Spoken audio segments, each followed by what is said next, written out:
think I'm in love, but I've been feeling otherwise. These flutters in my stomach aren't butterflies, but cutting knives and not the butter kind. And if you listen close when she begins to speak, you'll hear a couple hundred sighs in the collective shut of eyes. Letters linger on her lips like lullabies. I think I've drowned a couple times inside her opal-colored eyes. She could do something as simple as sit down with the grace of Olympic dives. A perfect 10 photo shutter finish on her cocoa butter thighs.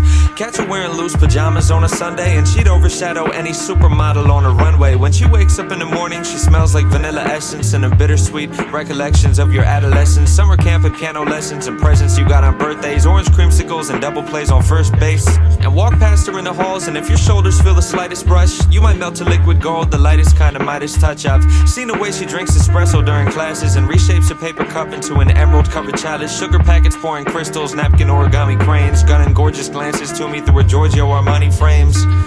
She's nearly perfect in almost every way, but she's got shit taste in movies. Ask her for her favorite titles, and she always likes to say she's down to go see anything by Shyamalan or Michael Bay. And also she's a psycho in the kitchen, it's a travesty. What kind of fucking monster cooks their pasta in a microwave? And she does this thing where she corrects your grammar if it's wrong, and clicks her tongue and winks and shoots a playful finger gun as if she's won some sort of contest. Empress victor of a conquest, Mrs. Armchair Shrink, let me fix you with a comment. Princess cake you when you're down, worship her to a godhead.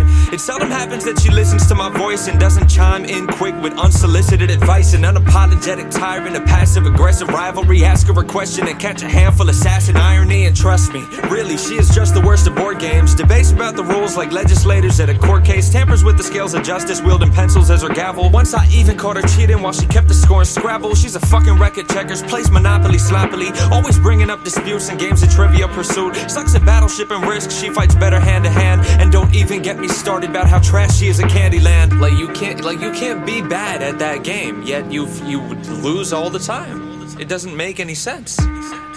But I'm no Adonis either. Fashion sense abysmal. I've got 2 Nirvana t-shirts that I wear to formal outings, and I've never owned a cardigan. Catch me buying cargo pants at Target from the bargain bin. Drink milk straight out the carton, use my hands to scoop out margarine. Breakfast table etiquette makes up our morning arguments, and I'm not a glass half full kind of guy. Shipwrecked flags half-mast hull kind of guy. I never was an optimist, not too good at compromise. The problem is my ego's far too fragile to apologize, but she always calls me out and takes me down a couple pegs too. It's always nice to have somebody close who double checks you. And honestly, we wouldn't be ourselves if we were different. Yeah, she's clumsy and I'm stupid, those are things that we can live with. Being perfect's unrealistic, either way I like our flaws. The way I crack my knuckles off and the obnoxious way she yawns. The way I stutter when I flirt cause I'm not very good with courtship. The way she's gotta pee the first 10 minutes of a road trip. How when she cuts her pancakes it's in slices, not in squares. The way my daily coffee intake is a crisis, I'm aware. The way I talk in crowded theaters, the way she parks in parallel, the way she goes through pints of Ben and Jerry's salted caramel.